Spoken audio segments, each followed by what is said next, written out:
Hey, Feasters, and welcome to episode 69 of the Ask Rezzz show. It's Jason or Rezzz, and I'm answering your questions so that you can get past the bumps in the road to building a profitable freelance business. And today's question is similar to a question that I've answered in the past, but I guess rephrased in a way. And I wanted to add to this question. So the question is, how do I go from one-off projects to retainers for all future projects? And is it a good idea? And this is that second part is the interesting part of this question. So, you're not going to hear anything else from me, but other than that, it is a great idea. Um, you know, to be able to build predictability in your business, it lends itself to recurring revenue, which is retainer revenue, right? So, one-off projects are great. I still do one-off projects, but the most or the vast majority of my revenue comes by way of retainer clients. So yes, it's an absolute must. I shouldn't say it's a must, but for me, I would recommend that everybody at least build some sort of recurring revenue within their business because it adds sustainability. Now, how you do it though, I mean, that's the real test and the hard work aspect of this. So there are 3 points that I want to make here to help you on the path to shifting your business into that recurring revenue. First thing is you must nail down your offer and your solution. If you waver on or are general in your offer, it will show and you'll be questioned about it time and time again. Think about it from your leads' point of view, right? They will want to get their project done with as little risk as possible. You have to show and prove them that you are not a risk factor, right? You're not a high risk for them to sign up with you. You do this with a proven track record of results. You speak to those potential clients that fit the profile of your current and past clients. In other words, making the lead feel like you understand them. Which leads me to point number 2.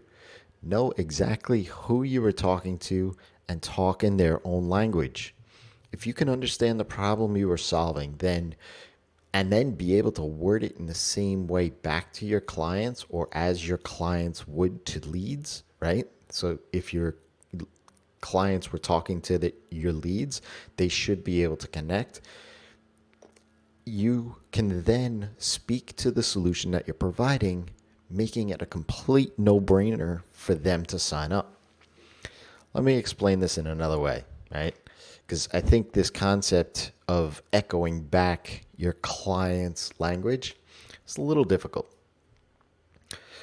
Look, I love baseball. If someone I just met sees me in a Mets t-shirt and then proceeds to tell me that they love baseball too, I will no doubt immediately jump into baseball talk mode. If the conversation with that person starts referring and that person starts referring to the score as points instead of runs, or refers to the pitcher as the thrower, guess what's going to happen to our conversation and the rapport that we just built up?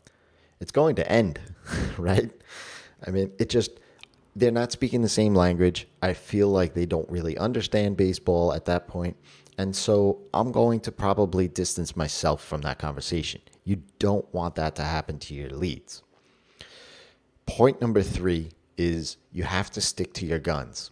In episode 6, which is titled, What's the Best Way to Pivot If You're Serving a New Niche? I shared with you a bunch of tactics that would apply to this question as well. So definitely go have a listen to that. But one thing I want to reiterate here is you have to stick to your guns. Don't fall back into one-off projects if you've made the decision that from this day forward, I'm going to work on retainer clients. Remain true to that new direction of your business. Otherwise, you'll just undo all of that hard work that you've done up until this point. If a lead doesn't want your recurring service, that's fine. Just move on to the next one. There will always be more leads. So I hope this was helpful. If you have any questions, ask Rezzz. That's me, by dropping me a tweet, an email, or follow me on Breaker. I'm Rezzz with 3 Z's on there. And I'd love for you to leave me a comment or heart or share with me a favorite podcast episode of your choice through Breaker. Until next time, it's your time to live in the peace.